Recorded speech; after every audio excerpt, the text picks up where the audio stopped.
Hello, party people. So, I know we had MLK Day on Monday, and so I hope you guys had a wonderful little time off. But we are going to just go over a little case study. This is what we would have done in class, and so I don't want you to miss out on any content. I'm just going to give a brief overview of this case study. So, I'm going to read this top portion, and then I encourage you to read the questions and pause the video, try to answer the questions, and then play the video back as I respond to the answers here. Okay. All right, so we have our case study for infancy development. Maya is a 6-month-old infant living with her mother and grandmother. She was born full term and has met typical physical milestones, including rolling over, sitting with support, and grasping objects. She frequently explores her environment by reaching for toys, shaking objects to hear sounds, and placing items in her mouth. When Maya's mother enters the room, Maya smiles, vocalizes, and kicks her legs. If her mother leaves, Maya cries and shows visible distress. When her mother returns and picks her up, Maya calms quickly and resumes exploring her surroundings. Her caregivers respond consistently to her cries by feeding, soothing, or holding her. Maya often sucks her thumb to self soothe and enjoys repetitive actions such as dropping her spoon from her high chair to watch it fall. Her family lives in a multi generational household, and caregiving responsibilities are shared. Cultural values emphasize close physical contact and responsiveness to infants' needs. So, this is sounds like a very well-rounded child. We will look at a couple of different theories in application to this case study. So for cognitive development, we're going to be looking at Jean Piaget's theory of cognitive development. And the question says to identify which cognitive stage Maya is in and provide two examples from the case that support this stage. And so for cognitive development, given her age being 6 months, we know, according to Jean Piaget, that she would be in the sensory motor stage, which is age 0 to 2, focused on her five senses and exploring the world. We know that because she is shaking objects to hear them and she is placing them in her mouth to experience them and whatnot. Even she's mirroring her mother's emotions through smiling and vocalizing. And then she's exercising with her body in terms of kicking her legs and things of that nature. So physically, she is in the correct stage, sensory motor, and she is focused on those items. Another thing that I would say about the sensory motor stage of Jean Piaget's cognitive development theory is that object permanence exists, which means that Maya would know that when she drops the spoon from her high chair that it still exists even though it is out of her eyesight. Between ages 0 to 2 is when you would see the child develop this skill set. Before object permanence exists, if you cover something up, a child will start to look off to the distance because they don't realize that things still exist. So that's important to note about Jean Piaget's cognitive development theory. As we move on to psychosocial and emotional development, based on Erik Erikson's theory, it says explain whether Maya is developing trust or mistrust. What caregiver behaviors contribute or indicate to this outcome? So, with Erik Erikson's psychosocial stages of development, each stage has a conflict. And so, because she is 6 months, she falls in the trust versus mistrust stage of 0 to 18 months. And she's experiencing emotional mirroring, as we saw by her vocalizations and smiles. When her mom enters the room, I'm sure her mother is smiling as well, and so she's mirroring that. And what's really important, though, with trust versus mistrust is that the child is wondering, will the world meet my needs, right? And so we can see here in the vignette that the mother is responsive. The mother cries and shows visible distress. Oh, I'm sorry. The child cries when the mother is gone, and that's attachment. We'll come back to that in a moment. Sorry about that. So let me do trust versus mistrust. Will the world meet my needs? The child is showing that she is getting her needs met because number one, she lives in a multi-generational household. Caregiving responsibilities are shared. They're emphasizing close physical contact and responsiveness to the infant's needs. So we know that even if the mom is not there, she is getting her needs met around the clock. She's got her mother and her grandmother, and She has an environment that's enriched with all of these sensations and stimulations. And so this is an environment that has been supportive of the child's needs and the needs getting met. Also, a good sign that she has trust is that she is able to calm down quickly. And I'll come back to that with attachment in just a moment. But with trust versus mistrust, this is showing that she trusts that her needs are going to get met. All right, now let's move on to attachment.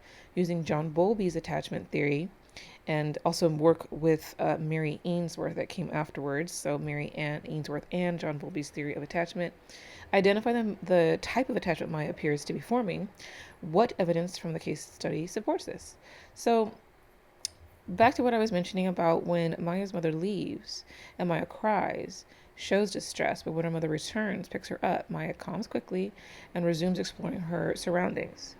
And so what this shows is that in terms of attachment, this is indicative of a secure attachment. As we know, there's a secure attachment, which shows that the child will cry if the mom leaves, but is consolable and quickly responds and goes back to homeostasis, right? Being able to control their emotions, etc. If Maya was insecure, you would see a different presentation. So with insecure avoidant, you would have Maya avoiding the parent as they come back in.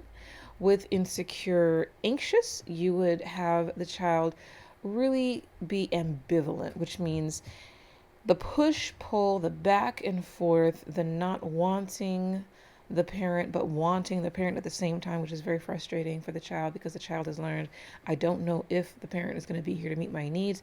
That's what that would look like, ambivalence, the back and forth, right? The push and the pull. And then if there was a disorganized or fearful attachment, disorganized is really the most chaotic. This is when there's no routine, the child is not getting their needs met, the environment is very unpredictable, it's very unsafe, it's very chaotic. There's no boundaries, there's no regulation of emotions, there's no modeling of good behavior, there's nothing appropriate going on in this environment that the child is being raised in. And with that one, you would see much more of it presents really differently, but it's fear, it's high anxiety, it's high avoidance, it's not knowing what to expect. And so sometimes it's extreme disengagement and sometimes it's unconsolable crying. So it really just depends on the exact situation, but it is not secure in any type of way. So according to this, and because her caregivers respond consistently to her cries by feeding, soothing, and holding her, she has a secure attachment presentation. Next, we have psychosexual development, which is according to Sigmund Freud. Now, he did say some really interesting things. And so we're going to cover just the first stage because Maya is only, again, 6 months. And so that puts her in infancy, according to Freud's psychosexual development. And that's 0 to 1, focused on the oral presentation of things. And so she's putting things in her mouth. And that's why he would say she is fixated with putting things in her mouth and exploring the world through that lens. I personally would say it is not sexual, but that was just what he said at the time, okay? And then, as we continue to discuss in the class, we will discuss id, ego, superego, but the unconscious id is that inner child in the iceberg image. The id is underneath, the unconscious, underneath the ocean, right? The ego is the decision-making portion of the personality of the child, and that is above the surface of the ocean, so it's conscious. And then there's a superego off to the side, which is your shoulder, telling you what you should and shouldn't do. And so we'll continue to discuss what that means later on in the class. Last but not least, we have environmental context. So using Yuri Bronfenbrenner's ecological systems theory, identify one microsystem factor and one broader system factor that may influence Maya's development. I think it's important to always consider social and cultural context because these things will have an impact on child development. One thing that's really important is that it is a multi-generational household. So initially, when we look at that microsystem, in the microsystem, we have work, school, family, neighbors, friends. The microsystem is looking at her family structure. It's going to have a great impact on her development.